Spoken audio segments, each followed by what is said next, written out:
este largo preámbulo, paso a la presentación, con gran orgullo, de Héctor Sánchez Diego. Como os decía, vamos a tener dos jóvenes doctores de la casa, por una parte Héctor y por otra Blanca Llanes, que va a impartir también otro de los seminarios. Jóvenes, pero no por ello menos formados, ya han pasado a tener esa nueva titulación académica de doctor en el curso en 2017, con gran éxito. En el caso de Héctor, es doctor con mención internacional por la Universidad de Cantabria y por la Universidad Autónoma de Madrid. Y Héctor además ha podido disfrutar de diferentes becas formativas que ha aprovechado con una enorme intensidad, beca formativa de la Universidad de Cantabria, que le permitió hacer sus estancias en el extranjero, en particular en uno de los principales centros formativos que nos acoge habitualmente a los investigadores de Cantabria, que es la Escuela de Altos Estudios en Ciencias Sociales de París, y sobre todo el grupo de estudios ibéricos, con la figura en la actualidad de Enrique Porqueras y de Jean-Paul Zúñiga, que fueron quienes le tutorizaron durante su estancia, donde pudo conocer esas líneas de trabajo internacionales a las que damos tanta importancia en la formación del máster y en la formación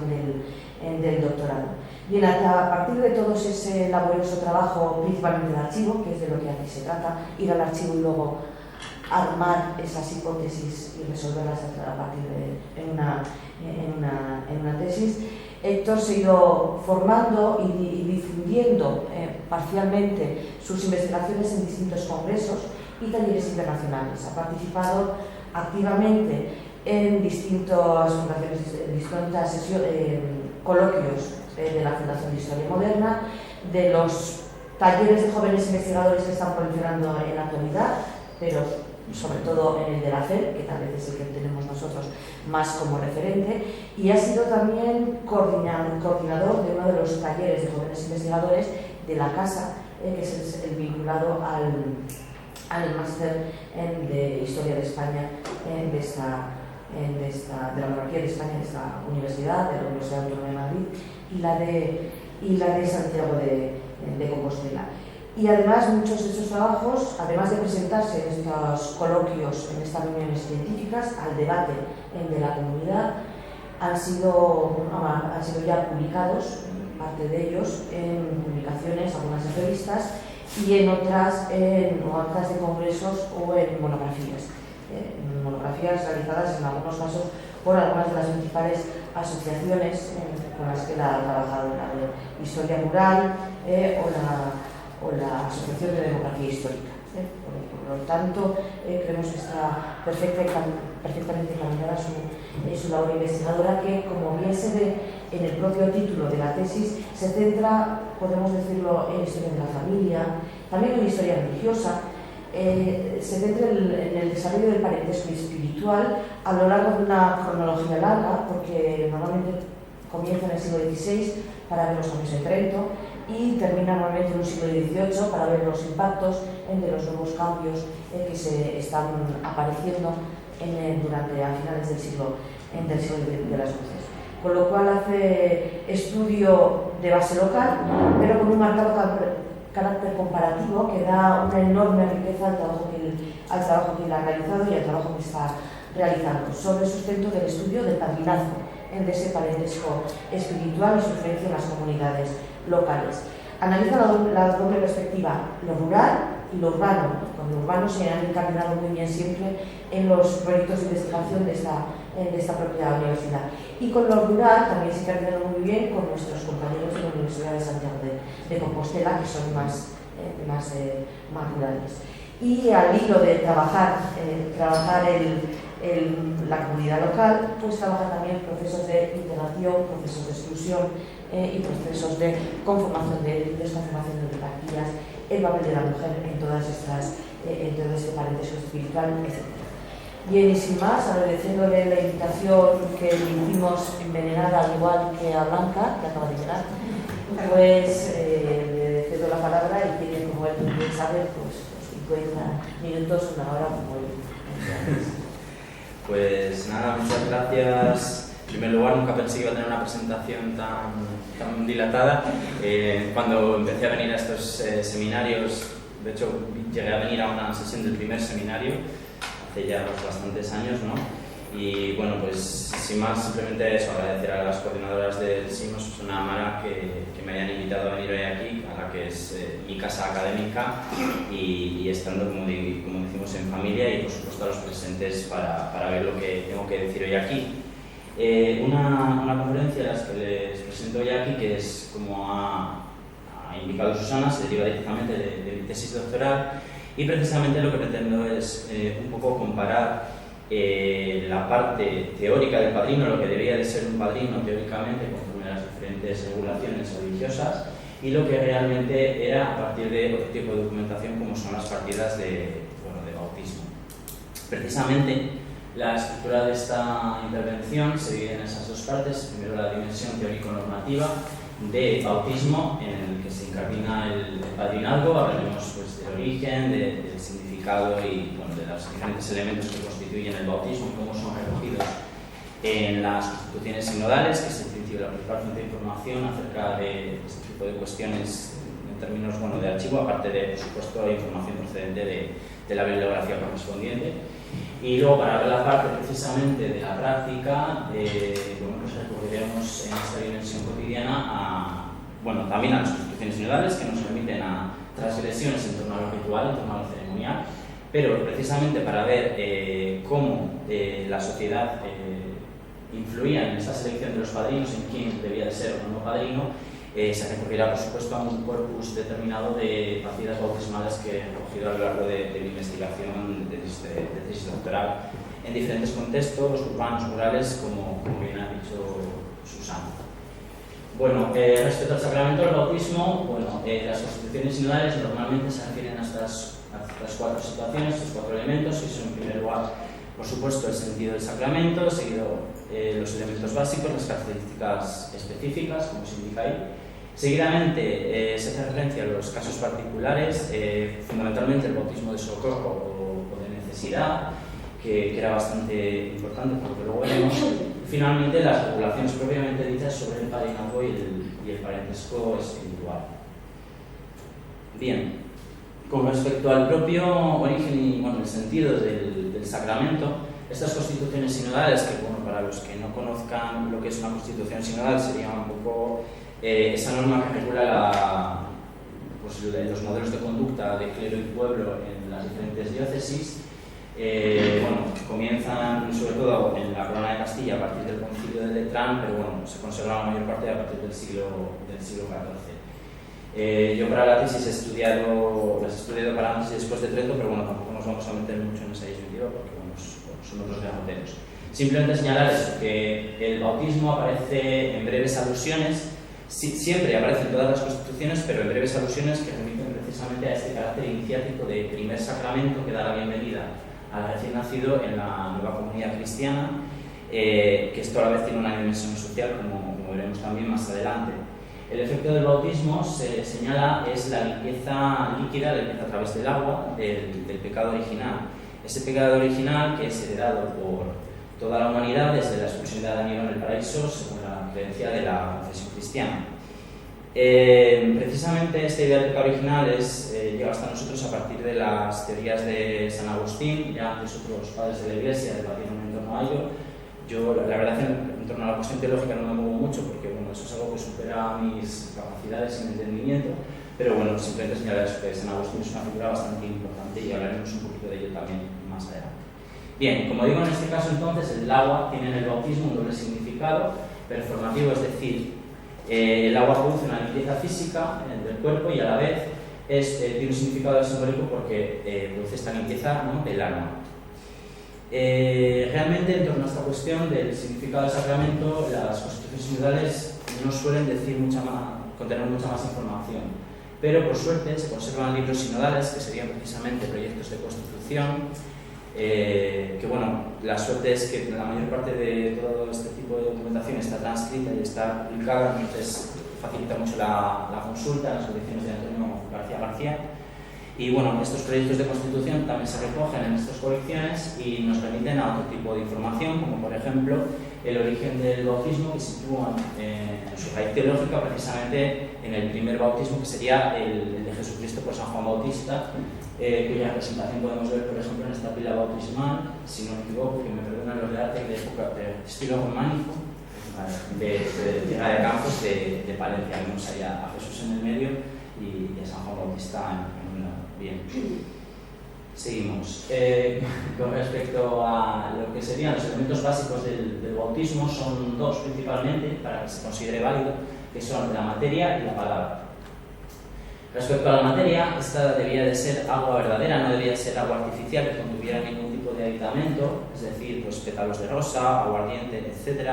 que correspondían a prácticas supersticiosas, prácticas paganas que se habían heredado. Y bueno, respecto a las que se conserva, pues a lo mejor referencia sobre todo para las diócesis de, por ejemplo, el Reino de Galicia, etc. Había tres vías por las que uno podía ser considerado bautizado. La más común era la del agua, por suerte, porque bueno, una segunda vía sería la de la sangre, que sería precisamente la correspondiente a los mártires, y responde a las primeras épocas del cristianismo, en esa época en la que se encontraba perseguido en el periodo imperial romano, cuando, bueno, pues por defender su fe cristiana, pues morían todos, tenemos esas imágenes, ¿no?, en el circo romano y en todo tipo de persecuciones. Sin haber recibido todavía el bautismo de agua, pero ya firmes en su fe. Y por último, el bautismo de voluntad, que bueno, esto es un poco una entelequia, pero bueno, sería aquellas personas que mueren con la voluntad de ser bautizadas. Bueno, de hecho se da como el ejemplo de camino a la iglesia, les asesina a un judío. Bueno, son cosas que a veces son unas casuísticas un poco curiosas, que uno nunca se deja de preguntar de qué casos concretos se habrán visto para que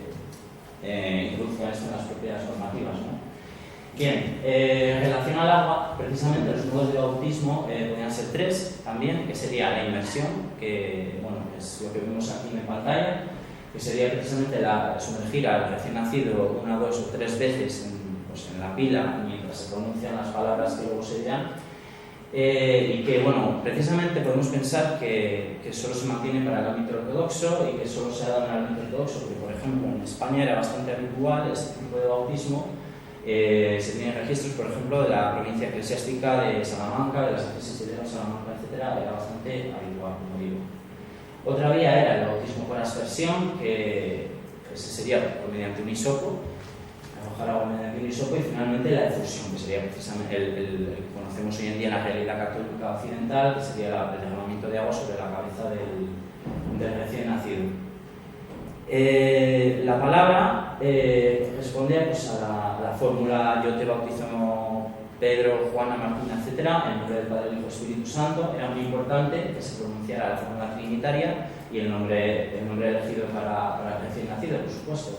Se admitían múltiples variantes y sobre esto también hay bastante casuística en las constituciones, porque había numerosas confusiones. En ocasiones se mencionaba a Satán o, por ejemplo, o se omitía algún miembro de la Trinidad, y digamos que el límite estaba ahí. No dejaba de ser curioso que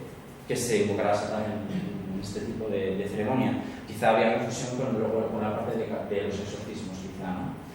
Y bueno, y como digo, concluye, digamos, el bautismo normalmente pues, con la pronunciación de una serie de catecismos y exorcismos, renunciar a Satán, etc. Que eso, bueno, pues hoy en día lo conservamos y se aplica el óleo y la crisma, que es una parte más secundaria, digamos.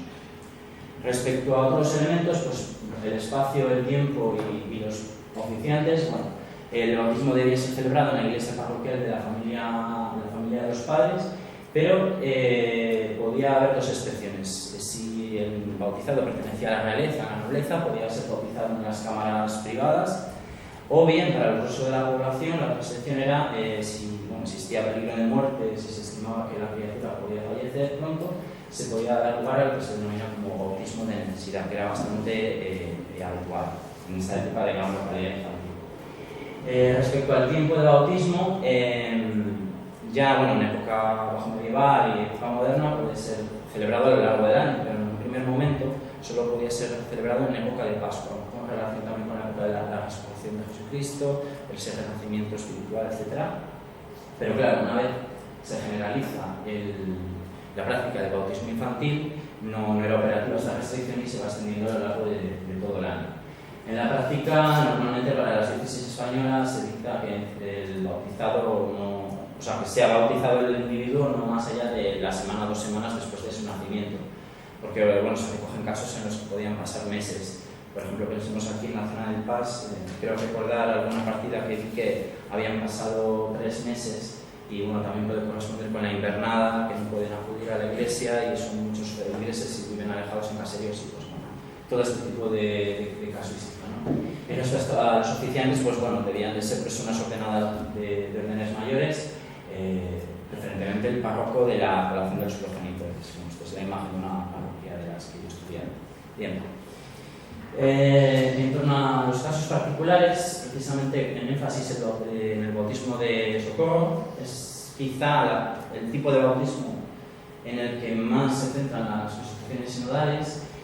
puesto que era la más habitual y es la que se encontraba más alejada del control propio de la clericía, de los eclesiásticos, puesto que se celebraba en el propio hogar normalmente,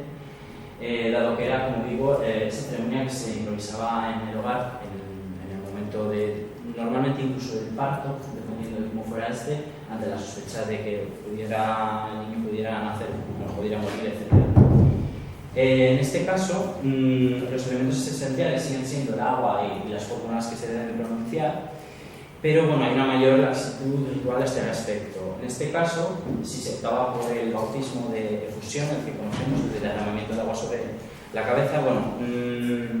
hay discusiones en torno a si, por ejemplo, el bautismo se produce en el momento del parto y lo primero que sale, en vez de ser la cabeza, es una extremidad, un brazo, una pierna. ¿Se puede celebrar el bautismo o no se puede celebrar el bautismo? Porque ¿dónde reside la voluntad? Que al final el bautismo supuestamente, teóricamente, es un acto voluntario. Claro, si la voluntad reside en la cabeza y el alma también,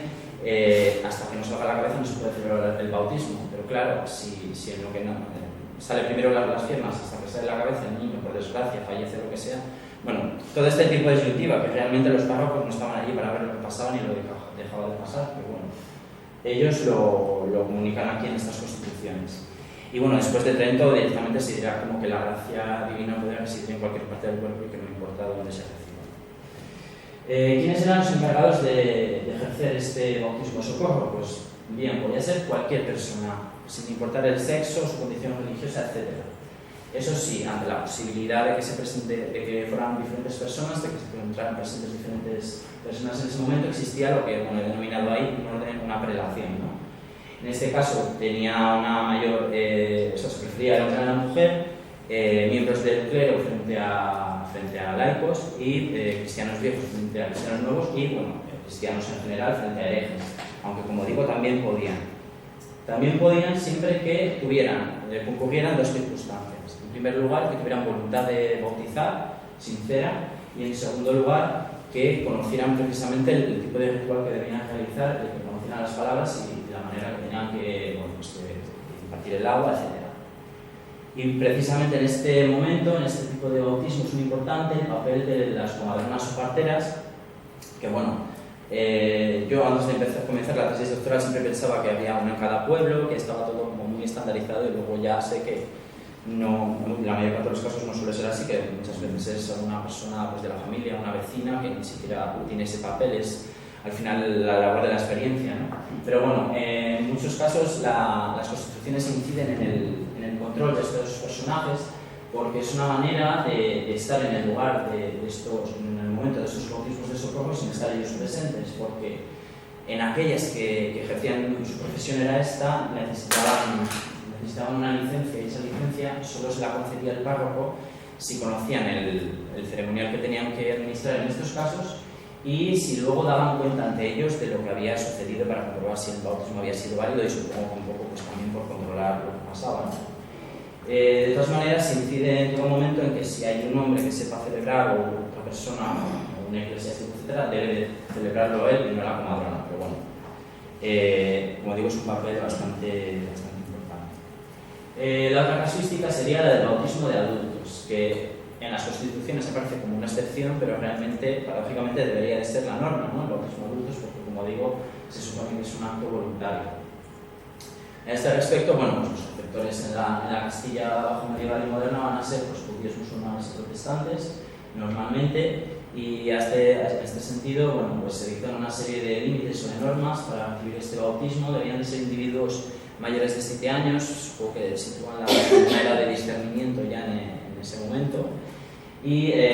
respecto precisamente al protocolo que se debía seguir en este tipo de situaciones, las constituciones de Burgos de mediados del siglo XV, no sé si es San José de Cartagena o Luis de Zúñiga, no recuerdo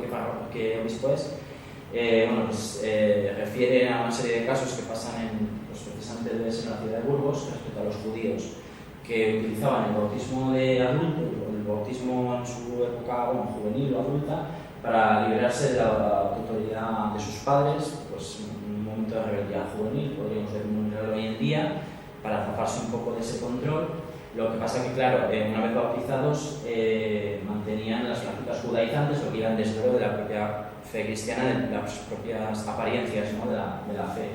Es por ello que se insiste que el párroco o la autoridad eclesiástica en cuestión compruebe que la voluntad de conversión es sincera y, por otro lado, que se encargue de formar al nuevo cristiano. Lo que pasa que esta segunda parte es bastante utópica. De hecho, al principio parece como que dicen que tiene que estar un año, varios meses siendo formado, luego al final acaban siendo varios días, y luego en la práctica me imagino que sería pues, que conociera el Padre Nuestro, que por otra parte había muchos feligreses cristianos viejos que se lo sabían mal. Pero bueno. Y finalmente hay una serie de documentación de constituciones que insisten en las similitudes, quizá con un afán de sincretismo, de comparación entre el bautismo y la circuncisión, como rito de paso un poco, ¿no? Sin embargo, en todo momento el bautismo tiene una consideración superior, en tanto que bueno, puede ser recibido tanto por hombres como por mujeres, y al final es la gracia de Dios impartida a los hombres. Pasando a lo que sería ya el padrinazgo, el parentesco espiritual, bueno,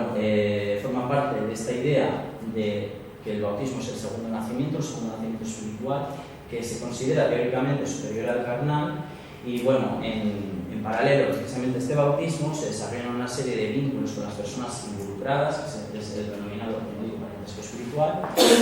y esto se supone que es la labor del padrino, es bueno, ser el garante de la formación cristiana del bautizado. De todas maneras, el origen real de los padrinos habría que situarlo en los primeros siglos de la cristiandad. No voy a hacer un viaje tan largo, pero bueno, simplemente dar un par de detalles.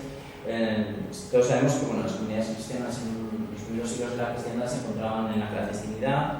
y bueno, pues en este tipo de... Bueno, en esta época el bautismo era actualmente el bautismo de adultos, y por tanto,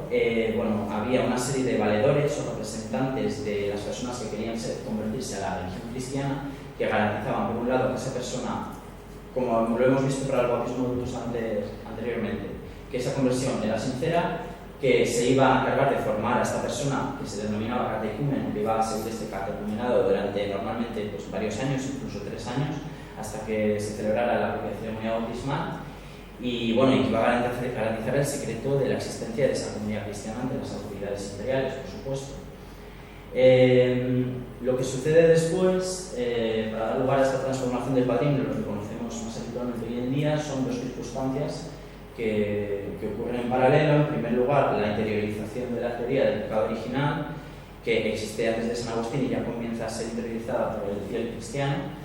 Entonces, bueno, pues ante el temor de que la criatura falleciese sin haber recibido este bautismo y por tanto muriese sin la posibilidad de ascender al cielo, etc., añadiendo un trauma doble al propio hecho de la mortalidad, los padres comienzan a adelantar cada vez más el bautismo de sus hijos. Y como digo, esto ocurre en paralelo a bueno, pues la legalización del cristianismo en el siglo IV y su oficialización como religión del imperio, por lo cual bueno, pues este elemento de clandestinidad desaparece. Claro, tenemos que cada vez hay mayor grado de bautismo infantil, pero el bautismo es un acto voluntario. ¿Cómo puede un recién nacido ejercer esa voluntad? Pues eso sucedería a partir de esta reconversión de aquellos valedores de las primeras comunidades cristianas en representantes de la voluntad del recién nacido, que hoy en día seguimos utilizando esas fórmulas de renuncias a Satanás o crees en la fe cristiana, etcétera, etcétera, que eso lo hace el padrino hoy en día, y bueno, pues es heredero de esta conversión que se produce pues eso, a partir de los siglos IV o V, que ya San Agustín habla de que era bastante común en su época el bautismo infantil, y lo defiende bueno, pues como que mayor regalo hay que repartir la gracia divina y la caridad cristiana. Bueno, a lo largo de la Edad Media se desarrolla un lazo, se considera que los lazos de parentesco espiritual asociados precisamente a esta relación entre padrinos, ahijados, padrinos, compadres, etc. Son como relaciones de familia y se desarrollan impedimentos matrimoniales. Se asocia la idea de incesto que existía para el parentesco consanguíneo con el parentesco espiritual, y diversas autoridades imperiales del Imperio Bizantino, del Imperio Carolingio, etc., pues van dictando normas de, bueno, pues el padrino no se puede casar con la madre viuda del ahijado, etc. Pero lo que pasa es que esto se les va de las manos, y al final, por las costumbres de cada lugar, al final acaban involucradas decenas de personas, dependiendo del espacio, en estos impedimentos matrimoniales, lo que daba lugar a muchos problemas, porque nadie sabía quién era pariente espiritual de quién, y entonces esto era la picaresca de, bueno, pues cuando quería disolver un matrimonio, de repente pues recordaba que mi marido es mi pariente espiritual, es mi compadre, etc. Entonces hay que disolver el matrimonio desgraciadamente, etcétera, etcétera. Y al revés también, ¿no? que sabían que existía un lazo y contraían matrimonio igualmente. De todas maneras había cierta laxitud a este respecto, o si no, la sociedad no se habría reproducido. Porque debemos de pensar que la mayor parte eran pueblos pequeños, etcétera, pues la mayor parte de la gente estaría emparentada, si no de manera consanguínea, pues en este tipo de parentesco espiritual. Entonces, para evitar estas disyuntivas, estos problemas que llegaban normalmente a las audiencias episcopales y las colapsaban, perdiendo tiempo y dinero, las medidas que se toman en la Baja Edad Media es precisamente limitar el número de padrinos permitidos para que no se multipliquen tanto estos impedimentos y, bueno, especificar cuáles eran los lazos canónicos, porque, como digo, podían ser decenas, pero en realidad eran estos tres: compadrazgo, padrinazgo y fraternidad espiritual, que, bueno, se ven mejor en este esquema, que ya a lo mejor me habéis visto alguna vez. En la parte superior, entre padres y padrinos, sería el compadrazgo, que realmente es el más operativo, porque, bueno, al final quien decide quiénes son los padrinos son los padres, en torno a, bueno, relaciones ventajosas socialmente. Luego estaría la propia relación entre padrino y ahijado, que es el padrinazgo en sí mismo, y la fraternidad espiritual, que es la que quizá menos se conoce, y sería entre los hijos de los padrinos y el bautizado. Que claro, esto era lo que más contraía, digamos, el nicho del mercado matrimonial, porque eran personas normalmente de la misma generación y claro, eso causaba muchos problemas. Y bueno, también con el sacerdote, pero en teoría, con el sacerdote y bautizado no había problema porque hubiese un impedimento matrimonial, dado el voto de celibato, ¿no? Con Trento, bueno, desaparece la fraternidad espiritual para evitar estas ambigüedades legales y, bueno, pues para un poco aliviar también de este ámbito de, bueno, pleitos y conflictividad. Y asimismo, para favorecer precisamente esta simplificación, se dicta la obligatoriedad de la existencia de libros sacramentales donde se recogen, pues, los bautismos, matrimonios, etcétera, para tener un poco más de control de quienes intervienen en esta situación. Es una partida de bautismo que no se ve muy bien, la verdad, pero bueno, es del siglo XVIII y, bueno, pues es la típica partida que viene, pues, todo este tipo de datos de la filiación, de los nombres de los padres, de los abuelos, su origen, las fechas, etcétera, quiénes son los padrinos, todo esto. A través de la consulta de las constituciones sinodales se puede precisamente observar este recorrido limitador del número de padrinos en las diferentes diócesis analizadas, y se ve como, bueno, pues en el siglo XIV, principios del XV, todavía era bastante habitual que el número de padrinos presentes en cada bautismo fuera 4, normalmente 2 y 2 hombres y 2 mujeres. A veces se tenía en cuenta el párroco o no, dependiendo un poco de cada lugar, y a lo largo del siglo XV y al XVI se intenta reducir a 2, incluso a 1, pero bueno, 1 es bastante raro. Y 2 sería precisamente el modelo que se adopte en Trento de hombre y mujer. Esto, bueno, en un mapa podría expresarse así para finales del siglo XV, principios del XVI, en las diócesis que yo he analizado, lo llamamos como límite sur. Y bueno, podríamos ver 2 zonas, una con el Duero como límite sur, que es, bueno, las diócesis en torno a la cornisa cantábrica y a Galicia, donde el número de padrinos estaría entre 2 y 3, que se encontraría quizá en relación con lo que sucede en Francia, que, bueno, en Francia era habitualmente 3, aunque, bueno, hay diferentes espacios, mientras que cuanto más descendemos al sur hay una mayor variedad de comportamientos. Vimos, por ejemplo, que en la Archidiócesis de Toledo ya son 4, y bueno, ahí no está puesto, pero sabemos que para, por ejemplo, la diócesis de Cartagena, Murcia, etcétera, podían ser 8 o 9, 4 padrinos, 4 madrinas, etcétera, con los consecuentes problemas, pero bueno, nada que ver con las élites florentinas, que podían llegar a tener 15. Pero bueno, tenía un sentido más político realmente lo de las diócesis florentinas, lo de las padrinas de Florentino. Bien, visto el panorama normativo, es el momento de las transgresiones, que quizás son más interesantes. Bien, yo me he centrado en las 3 más habituales que aparecen mencionadas respecto a la cuestión ritual en las constituciones, que son esas 3, que son, en primer lugar, el hecho de las celebraciones con lujo y bueno, de manera ostentosas, que bueno, se trata sobre todo en las constituciones de disminuir el número de invitados presentes y del lujo de los regalos intercambiados, porque eso iba en perjuicio de las haciendas y en el fondo también de la hacienda, bueno, del tesoro público incluso, porque, bueno, de la riqueza del reino, porque es un gasto, entre comillas, inútil, que a ver, es un gasto social, que es útil porque precisamente le sirve a las personas de esa época precisamente para demostrar la posición que ocupan dentro de la comunidad, y por eso prevalece echar la casa por la ventana en este tipo de eventos, pero daba lugar a ciertas problemáticas, sobre todo en términos de conflictividad, porque eran ocasiones de comensalidad que, bueno, pues donde corría libremente, pues, por ejemplo, el vino, en las celebraciones posteriores al bautismo, y por lo tanto, bueno, pues eso, pues si unimos ebriedad y tensiones sociales preexistentes, pues pasa lo mismo que una noche buena, pues con mucho champán, que te quieres cargar de puñado, ¿no? Pero bueno, son pues este tipo de situaciones son las que recogen. De hecho, ya puede llegar a haber asesinatos. Recordemos que es una época de mayor conflictividad social que la actual, o que, bueno, que se manifiesta de otras maneras. De hecho, los reyes católicos, en sendas pragmáticas, bueno, dictarán precisamente, recogiendo esta idea de las tensiones, la reducción del número de invitados a lo que son 10, no me acuerdo muy bien, pero bueno, lo podéis ver en la recopilación, etc. Y bueno, en la de 1493 es referente solo a la Reina de Galicia, y la de 1501 lo extiende al resto de la cordillera cantábrica, hasta Guipúzcoa. Con lo cual parece que era una situación que era bastante, o sea, especialmente conflictiva en el norte. Parece que teníamos bastantes problemas. Bien, en segundo lugar tenemos el bautismo de hijos propios. Y diréis, claro,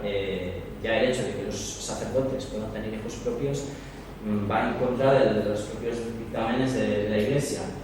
El hecho es que las constituciones, reconociendo precisamente ese punto de partida, a la vez reconocen la imposibilidad de contener esta problemática. Entonces, lo que sucede al final es precisamente que lo que se trata es evitar una contención de daños, de evitar el escándalo. Es una política, digamos, del disimulo. Por lo tanto, vale, puede ser que como tengas una mujer en tu casa, etcétera. Bueno, de hecho, lo que se dice es que si tienes una mujer con la que has tenido hijos, etcétera, que no la tengas en casa, o que si tienes una mujer en casa sea mayor de 40 años y si puede ser familiar, etcétera, etcétera. Bueno, para evitar la tentación y demás.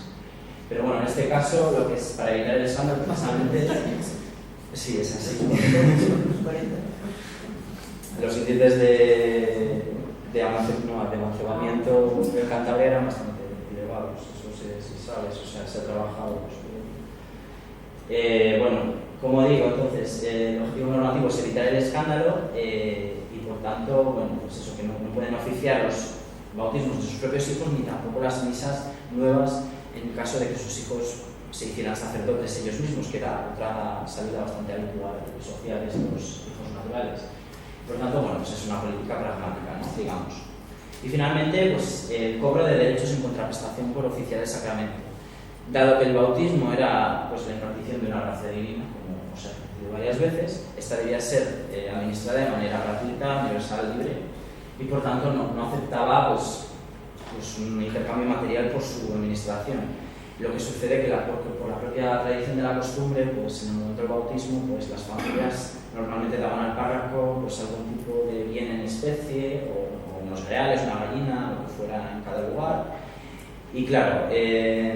realmente quien hace la ley hace la trampa. Entonces, a la vez que se prohibía precisamente este intercambio, se obligaba o se sancionaba la existencia, se permitía la existencia de costumbres que permitían este intercambio, pero a posteriori, como libre ofrecimiento, posterior de limosna, a posteriori pues para la parroquia, por lo que fuera, a lo mejor pues por introducir la partida de bautismo, etcétera, pero no en sí por la administración de la gracia. De hecho, claro, era una parte, digamos, importante de los ingresos o de los ingresos de los sacerdotes en esa época, ingresos que muchas veces tenían que compartir con otras autoridades, pues con la mesa episcopal o autoridades abaciales o con los mismos patronos del beneficio, etcétera, ¿no? Entonces, bueno, pues estos derechos, estos ingresos eran interesantes, como digo, pues eso, es la ley y la trampa a la vez. Simplemente, bueno, el grabado que tenéis ahí, que, bueno, procede de la Biblioteca Nacional de Francia, se ve, pues, la Réjouissance faite à Madrid, bueno, los regocijos en Madrid por el nacimiento de Luis I de Borbón, no es exactamente por el bautismo, pero bueno, para que veáis un poco, este es el caso extremo, porque claro, es el hijo del príncipe de Asturias, no es una persona normal, pero aún así, bueno, en la cartela se indica como, bueno, pues por ejemplo, el Messias Melot, el embajador en ese momento de Francia,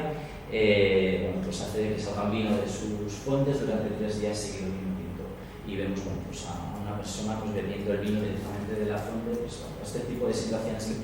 que precisamente condena, ¿no?, la Iglesia, porque se pierde un poco ¿no?, bastante el ideal espiritual, ¿no?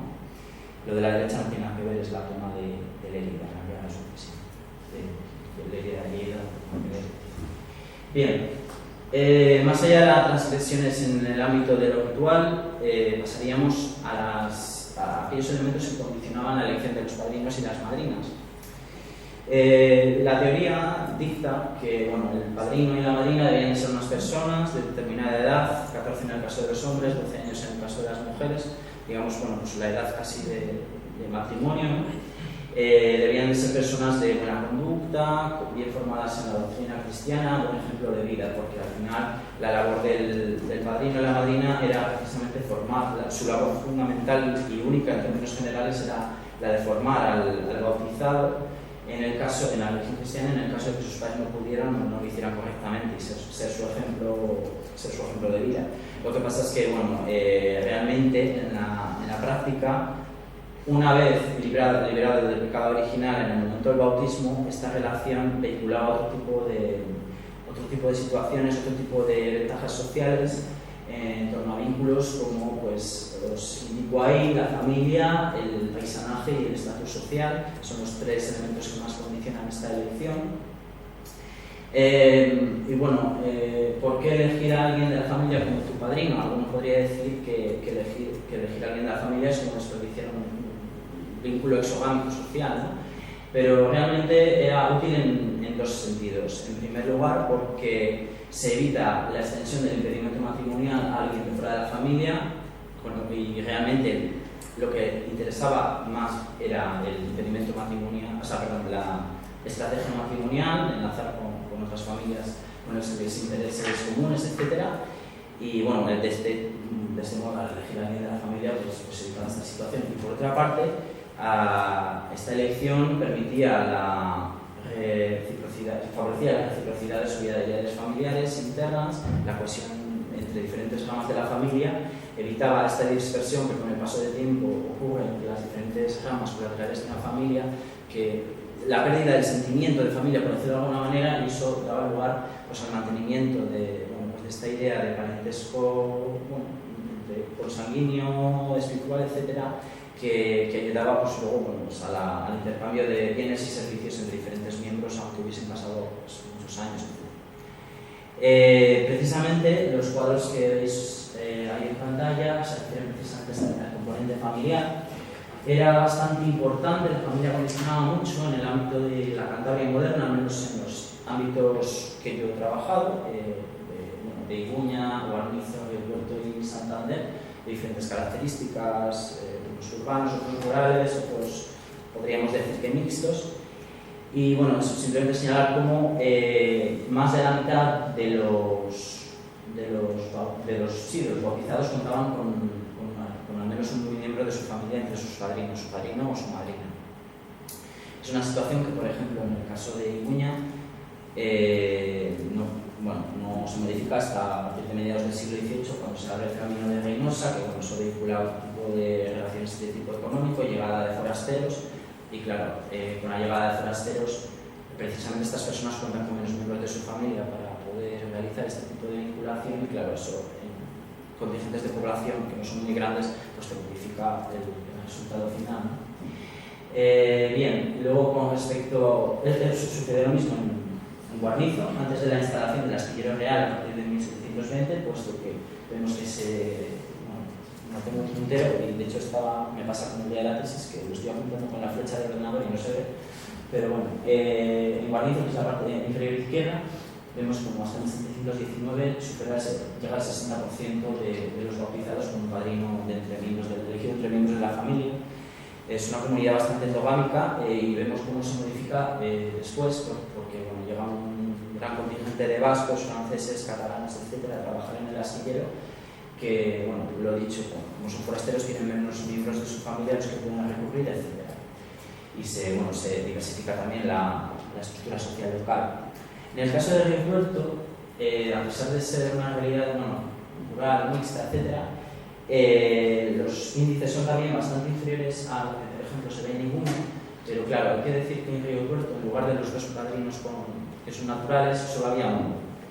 Entonces, en este caso sí que se consideraría la pérdida de una oportunidad de alianza social, dedicar siempre, para todos los hijos, pues el único padrino disponible que hay por la costumbre, a un miembro de la familia. Por eso se reduce a ese ámbito. También, pues por otro tipo de cuestiones de vínculos por paisanaje, que son los que importan más en Río Tuerto, pues por la existencia de estas comunidades de flamencos y frente a los locales, que da lugar a una serie de problemáticas. Y con relación al contexto urbano de Santander, pues siempre va a ser menor la presencia de la familia, porque es un contexto urbano donde las parentelas son más reducidas, hay una mayor movilidad social y de origen geográfico, y eso también al final hay otro tipo de fuentes de riqueza económica más allá de la tierra, etcétera, y también hay otro tipo de colectivos, células de sociabilidad que son más importantes quizá el barrio y las cofradías, etcétera, que vertebran de otra manera. Por lo menos eso es lo que yo creo a partir de lo que he podido ver. Si introducimos el componente del género, no os asustéis con los números, que simplemente se resumen en esa frase que he puesto ahí. Se puede observar cómo esta vinculación de la familia a partir del padrinazgo se hace sobre todo en el caso de los hijos varones. Precisamente quizá se considera que es una mayor ventaja social, y por eso se asocia más a los varones. Se nota bastante, no hay. En el caso de las... ¿dónde estaba esto? En el caso de Iguña, por ejemplo, no en el primer periodo, pero posteriormente es superior siempre el número de niños con padrinos y madrinas procedentes de sus parentelas más que las niñas. Y en el caso de que tuviera que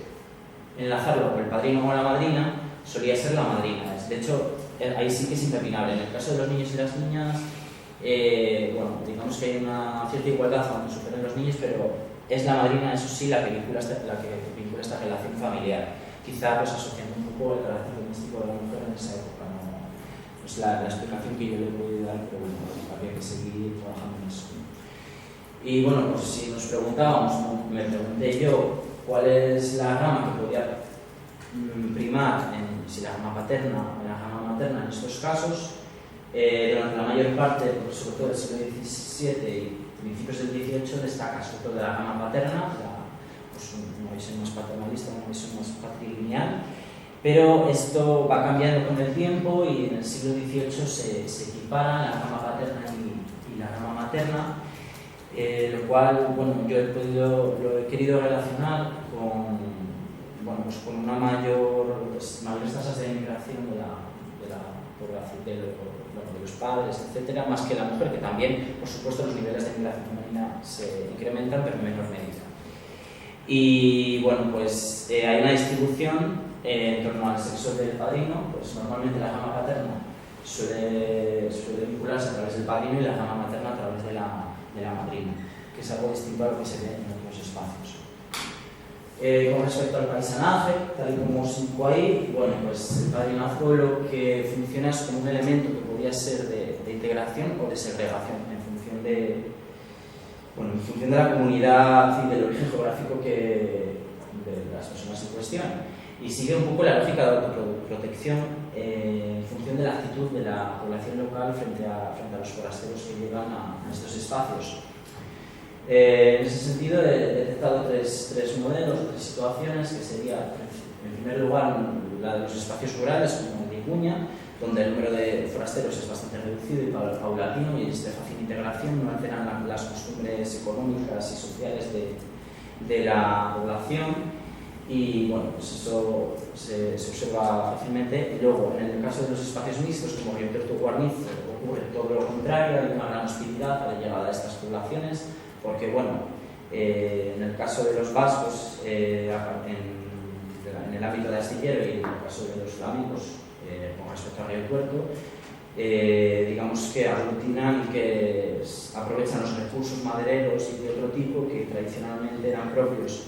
de la población local y que complementaban sus economías, pero además se les conceden privilegios de hidalguía, etcétera, lo cual era un elemento de choque contra la población local que se veía pues agraviada en comparación, aparte del propio hecho de la alteridad, ¿no?, de la diferencia entre unos y otros. Es por eso que normalmente los locales no suelen tener padrinos de forasteros y viceversa. Sí que es verdad que Guarnizo esto se va atenuando con el tiempo, porque la propia población local trabaja en el propio astillero, no así en el caso de Río Tuerto, que la división es es total, a no ser por los clérigos, que sí que participan en ocasiones, porque el clero ejerce una labor de mediación social en muchos casos. Bien, y en el espacio urbano como Santander, pues es un espacio distinto y sin ser especialmente dinámico. A principios del siglo XVIII sí que la población está acostumbrada a esta constante llegada de forasteros, y como digo, hay una buena adaptación, siempre va a haber comunidades de forasteros preexistentes a las que uno se puede acoger, y hay otro tipo, normalmente vienen asociados a una profesión, sobre todo en el caso de las élites, que vienen los padres franceses, catalanes, etcétera, y oficiales reales, pues ahí sí que no habría ningún tipo de problema. Y en este cuadro lo que se ve precisamente es cómo, en el caso de los forasteros, evidentemente nos confirma que tienen eligen con menos frecuencia familiares entre sus padrinos, pues precisamente porque cuentan con menos, como se ven todos los aspectos, ¿no? Bien, respecto al estatus social, lo que se observa es un cierre en torno a sí respecto del padrinazgo, tanto de las élites como del pueblo. Lo que os pongo ahí es precisamente más o menos de la misma época, en tres contextos diferentes, de otro torno, porque es del siglo XVII, pero en este caso es en torno a mediados finales del siglo XVIII, y vemos como en porcentajes del 70, 80, incluso 90%, las familias de las élites eligen a padrinos de su propia condición, pero en el caso de las familias pertenecientes al grueso de la población, eso ocurre asimismo de la misma manera, cosa que no sucedía en el siglo XVII, cuando existía un padrinazgo asimétrico, como veremos un poquito más adelante, que voy a acabar enseguida. Nuevamente, en el componente familiar, pues simplemente señalar que, dado que las élites por definición poseen un número más reducido de personas en su stock disponible para elegir como padrinos, en este cierre social que ejecutan, pues evidentemente tienen que recurrir con mayor frecuencia a miembros de su familia como padrinos, porque claro, tienen menos número de personas a las que recurrir. Bien, y con respecto al padrinazgo asimétrico, nuevamente pues me fijo en estos tres espacios que ya os he comentado. Y bueno, simplemente señalar que en sociedades de cambio lento, como pueden ser precisamente estas sociedades rurales de Iguña, lo que se evidencia es un fuerte componente clientelar, y son unas relaciones de padrinazgo que realmente lo que reflejan es la relación social, clientelar de los linajes infanzones que poseen la tierra, y respecto de los que dependen pues, la mayor parte de la población, y pues esa dominación económica deviene en una dominación social porque las relaciones de padrinazgo reflejan esta dinámica patrón-cliente, que que el patrón lo que obtiene pues, es una garantía, digamos, de lealtad de aquella manera, mientras que el cliente pues, lo que obtiene es un intermediario ante instancias superiores o, bueno, pues, si necesitaba realizar todo tipo de gestiones, pues puede contar con esta persona o quizá, bueno, pues, en términos de arrendamiento de tierras, pues a lo mejor una mayor laxitud, etc.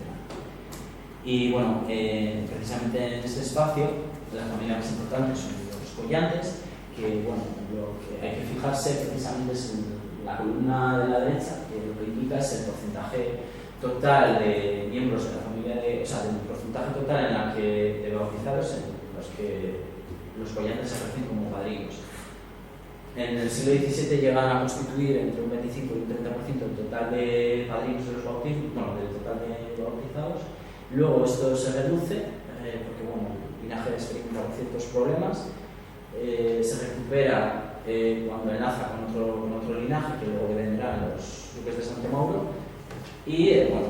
al final, pues eso, simplemente en el siglo XVIII ya bueno, hay un cambio también social y bueno, pues simplemente el 4% porque ya era otro tipo de sociedad y bueno, habría cambiado. Y nada, voy a ir acabando simplemente en las realidades mixtas, como Guarnicio y Torto, lo que se observa es estas dos esferas que se crean. Y bueno, digamos que antes de la instalación de estas fábricas, de este astillero, no había una élite tan claramente como existía en Iguña, lo que había mucho, a lo mejor era un nutrido cuerpo de clérigos, etc., pero poco más allá. Y en el caso de Guarnizo, casi que ni eso, porque bueno, linajes infantiles, pero de pueblos adyacentes, etc. Que bueno, al final la propiedad de las tierras estaba dividida de manera bastante, entre comillas, equitativa entre las familias. Con la llegada de los asentistas, de la instalación de las fábricas, de las tierras, etc., se constituye una nueva élite de oficiales reales, de administradores, etc., y será precisamente a estos a los que recurran primero esos forasteros y luego cada vez con mayor frecuencia la población local. Eso en el caso de Guarnizo, no, en el caso de Río Tuerto no, porque ahí está la cuestión de la hostilidad de la población local y la población forastera, y eso será así hasta finales del 18. En términos matrimoniales también, probablemente ya lo habéis oído en otros lugares. Y como os digo, y antes insistí, los clérigos en este caso ejercen como una especie de élite de tercera área, porque bueno, ante la inexistencia de unas élites, bueno, pues también pueden ejercer como alternativa ante la exclusión social. Y el último espacio, Santander, un espacio urbano, es bueno, bastante más curioso porque en este caso los niveles de simetría social detectados en el padrinazgo son muy menores. De hecho, coincide un poco con el porcentaje que representan los bautizados de las propias élites, lo cual tendría que ver con unos niveles de modernización social, quería relacionarlo con eso, más, con unos niveles de evolución social más modernos, y también con otro tipo de relaciones que se prefieren más en términos de gremios profesionales o relaciones comerciales, etc. Y bueno, con la separación de dos esferas, la esfera de lo doméstico y la esfera de lo profesional, etc. Y bueno, pues sin más podríamos decir muchas cosas, pero así como conclusión, simplemente decir que, bueno, pues el padrinazgo en el antiguo régimen, bueno, tanto en Cantabria como en el resto del mundo occidental cristiano, consiste en una doble dimensión, espiritual y social. La espiritual es la teórica, porque supuestamente para lo que ha sido el padrino es para garantizar esta rectitud del alma, esta buena formación, pero en la práctica su verdadero significado es ese social, de vertebrar lazos dentro de la familia, de cohesión social, etc. Y nada más, no sé cuánto más tengo.